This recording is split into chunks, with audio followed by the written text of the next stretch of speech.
자, if문에 대해서 강의 시작하도록 하겠습니다. 자, if문은 내가 컴퓨터한테 어떤 조건을 걸고서 물어보고 싶을 때 사용하는 문법인데요.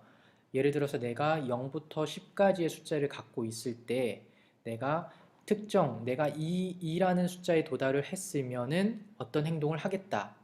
혹은 내가 0부터 10까지 숫자를 가지고 있을 때 내가 짝수일 경우에 어떤 행동을 하겠다. 이런 조건을 달고서 컴퓨터한테 뭐뭐 한다면 어떤 것을 실행할 것인지란 조건을 다를 경우에 사용하는 문법이라고 보시면 돼요. 그래서 사용하는 방법은 생김새는 이런 식으로 생겼습니다. if가 오고요. 그 다음에 소괄호가 옵니다. 소괄호가 오고 그 다음에 소괄호 양쪽 사이에 조건식을 적게 됩니다. 이 조건식이라고 하는 거는 내가 어떤 확인하고 싶은 숫자가 뭐 어떤 숫자보다 큰다던가 아니면 작다던가 일치한다던가 이런 조건을 달고 싶을 때 이 소괄호 안의 영역에다가 적어주시면 되고요. 그리고 반드시 중괄호가 열고 닫는 범위가 생성이 돼야 됩니다. 그래서 내가 이 조건이 성립이 됐을 때 내가 이 컴퓨터한테 물어보고 싶은 조건이 성립이 됐다라고 하면은 이 중괄호 영역 안에 내가 작성하고 있는 이 코드가 실행이 될 겁니다. 그리고 if문이 만약에 이 내가 실행하고 싶은 조건이 성립하지 않았어. 그래서 내가 한 번 더 물어보고 싶어 라고 한다면 요 밑에 똑같이 if문 해서 어떤 조건을 주고서 또 물어볼 수가 있겠죠. 하지만 어떤 조건을 계속해서 물어보지 않고 이거 아니면 저거 식으로 물어보고 싶을 경우도 있을 겁니다. 그래서 if 그럴 때는 else문이 나오게 되는데요. 자, 첫 번째 if문에 조건을 달고서 물어보고요. 그 다음에 그 조건이 값이 참이 아니에요. 참이 아니게 되면은 이 else 부분에 실행이 되도록 else라는 영역을 걸어주시면 됩니다. 그래서 중괄호 열고 중괄호 닫고 해서 이 영역이 실행이 되도록 짜주시면 돼요. 그래서 예를 들어서 숫자 num이 5보다 크다. 만약에 num에다가 6을 집어넣었어요. 그러면은 참이게 되니까 이 부분이 실행이 되겠죠. 하지만 만약에 num이 4를 집어넣게 됐어요. 그러면 어떻게 되죠? 5보다 4는 작게 되겠죠. 그러니까 거짓이니까 이 참인 부분이 실행이 되지 않고 거짓인 이 else 부분이 실행이 된다라고 보시면 됩니다.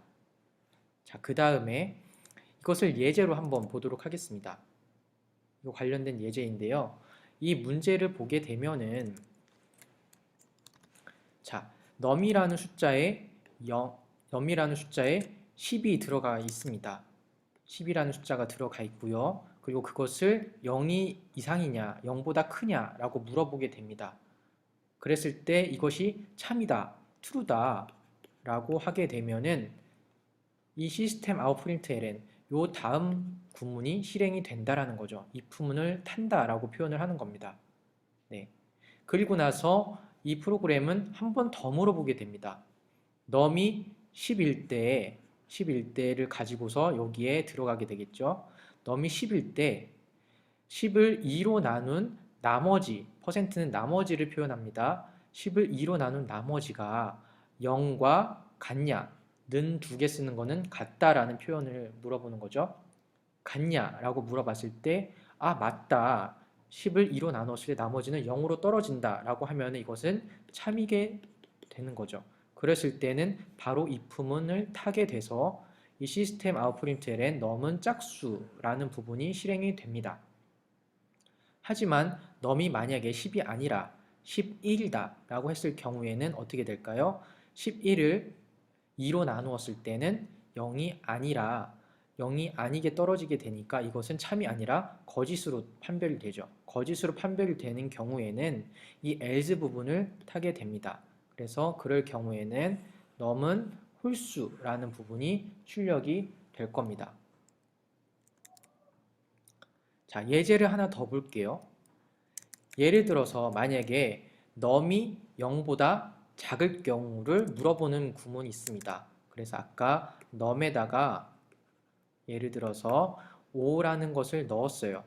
그렇게 되면은 어떻게 될까요? 넘은 0보다 작지가 않죠.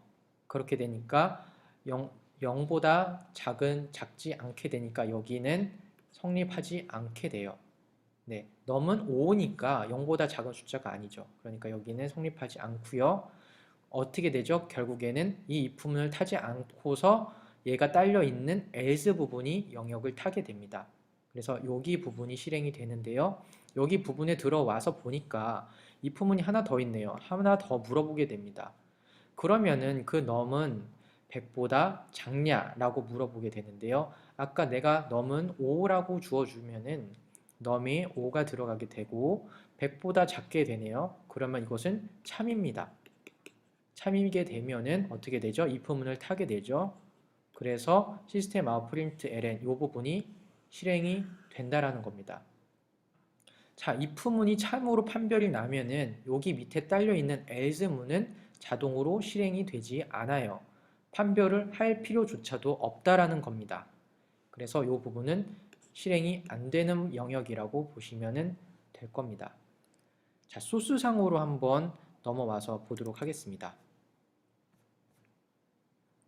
자, 아까 처음 설명한 예제 1번인데요. 자, 예제 1번에 넘이 10일 경우에는 어떻게 될까요? 여기에 10이 들어가게 되겠죠. 여기에 10이 들어가게 되면은 0보다 크다라는 것이 판별이 납니다. 이것은 참이게 되죠. 참이면 어떻게 if문을 탑니다. 그래서 넘은 0보다 크다라는 게 실행이 되겠네요. 그리고 두 번째 if문이 있습니다. 그러면은 두 번째 if문에서 또 물어보게 되겠죠. 넘이 10일 때 2로 나눈 나머지가 0과 같냐라고 물었을 때 참이다. 2를 10을 2로 나눴을 때 나머지가 0이니까 참이다. 그러니까 넘은 짝수 부분이 실행이 되겠네요. 한번 프로그램을 돌려볼게요. 그러면은 넘은 0보다 크다, 넘은 짝수이다 라고 맞게 나오게 되는 것을 확인할 수 있습니다. 자, 두 번째 예제를 한번 코드를 한번 보도록 할게요. 두 번째 예제에 넘을 아예 0으로 시작을 하고요. 한번 if문을 돌려보겠습니다. 그러면은 넘에 0이 들어가게 되니까 어떻게 되죠? 0보다 작은 게 아니죠.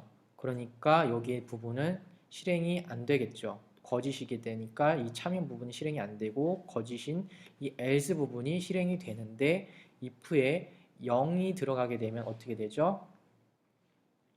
100보다 작은 게 참이 되니까 0 이상 100 미만이라는 이 부분이 출력이 되겠네요. 자, 만약에 여기에 100이라는 숫자가 들어가게 되면 어떻게 될까요? 여기에 넘에 100이 들어가게 되니까 이 조건은 역시 성립하지가 않습니다. 그래서 if문은 타지 않게 되고 이 else문으로 바로 내려오는데요. else문에 들어오게 되니까 또 만나게 된 if문이 있죠. 여기에서 또 검증을 해보게 됩니다. 넘의 자리에 100이 들어가게 됩니다. 넘의 100을 가지고 있으니까요. 그랬을 때 이 부분은 참이 되지 않습니다. 100은 100보다 작다라는 게 모순이 있어요. 거짓입니다. 그래서 이것도 거짓이기 때문에 이 if문은 타지 않고 이 if문에 딸려 있는 else 부분이 실행이 됩니다. 그래서 이 else 부분이 100 이상이다 라는 부분이 실행이 될 겁니다. 한번 실행을 돌려볼게요.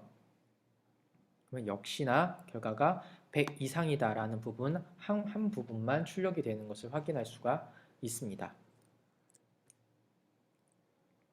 자, if문에 대해서 중첩을 할 수가 있는데요. 이 중첩을 어떤 방식으로 사용할 수 있는지에 대해서 간략히 설명을 하도록 하겠습니다. 자, if문의 경우에는 계속해서 반복해서 물어볼 수가 있습니다. else if에서 계속해서 물어볼 수가 있습니다. 예를 들어서 넘이 5라는 것을 갖고 있을 때, 자, 첫 번째 if문에 넘은 5보다 크냐? 라고 물어볼 수가 있습니다. 그래서 이것이 참이다 라고 하면은 반드시 이 부분이 타게 되겠죠. 그런데 넘을 5라고 줬으니까 이 부분은 타지 않게 돼요. 이것은 거짓이게 되는 거죠. 만약에 넘이 6을 줬으면은 이 부분은 참이게 돼서 이 부분은 실행이 될 텐데 우리가 넘을 5라는 것을 설정을 했으니까 넘은 5보다 크다라는 조건이 성립하지 않습니다. 그래서 이 if문은 실행이 안 되고 그 다음 else if문으로 동작을 하게 되는 겁니다. 그래서 여기에 만약에 조건을 또 달게 됩니다. 넘은 만약에 4보다 크냐라는 조건을 만약에 달았다 라고 했으면은 내가 이 조건을 보고서 첫 번째 if문에서 조건이 성립하지 않아서 내려오게 되는 이 else if문에서 두 번째 조건을 확인을 합니다. 그랬을 때 이 if문에 합당하게 성립을 한다. 자, 넘은 5라는 것을 줬는데 5는 4보다 크게 되죠. 그러면 참이게 되면은 얘는 이 if문, 두 번째 이 else if문이 실행이 된다라는 겁니다. 만약에 여기서도 성립하지 않았다. 넘이 4보다 크다라는 조건이 성립하지 않았다라고 하면은 그 다음 else if문을 만약에 작성했을 경우에는 이 부분이 들어가게 되는 겁니다. 그래서 이 else if문, 두 번째 else if문에 어떤 조건식을 걸어서 여기에서 판별을 또 걸을 수가 있고요. 그리고 여기에 성립하지 않았을 경우에 여기에서 또 거짓으로 판명이 났을 경우에 또 다시 되물어 볼 수 있는 else if문을 작성할 수가 있습니다.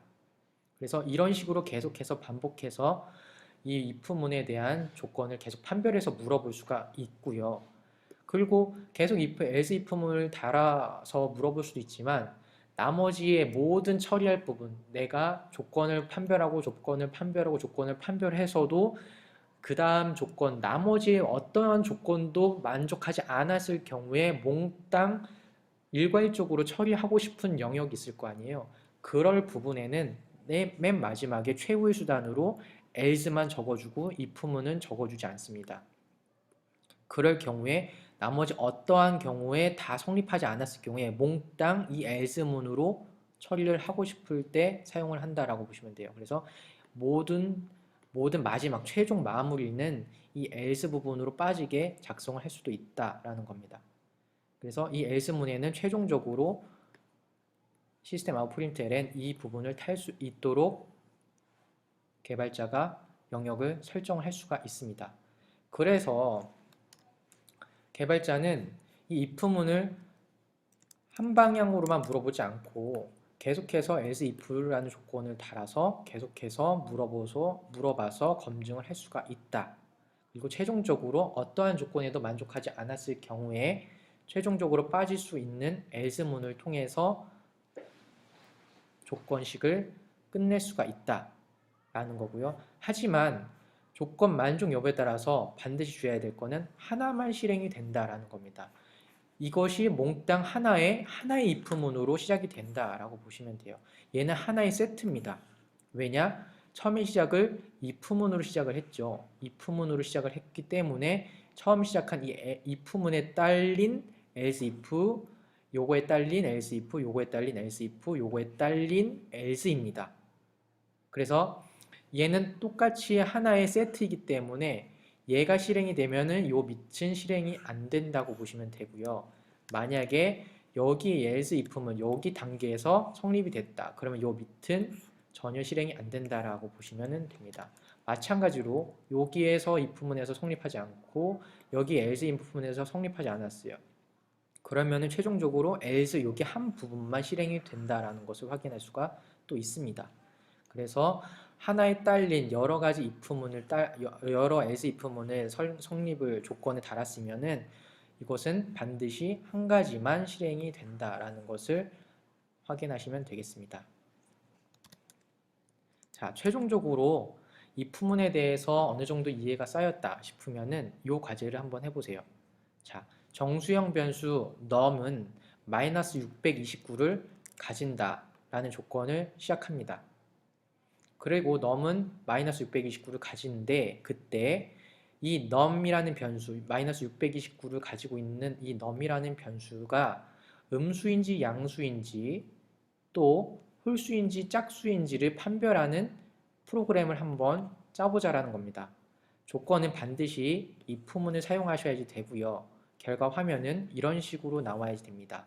그래서 마이너스 629에 대해서 음수이면서 홀수입니다 라는 판별을 해서 if문을 통해서 판별을 해서 결과문을 출력하는 것을 한번 짜보세요. if문을 여러 개를 써야지 될 것 같고요. 그리고 else if문을 쓰던지 아니면 else를 쓰던지 해서 이거 아니면 저거 식으로 판별을 하는 방식도 나오게 예상이 되네요.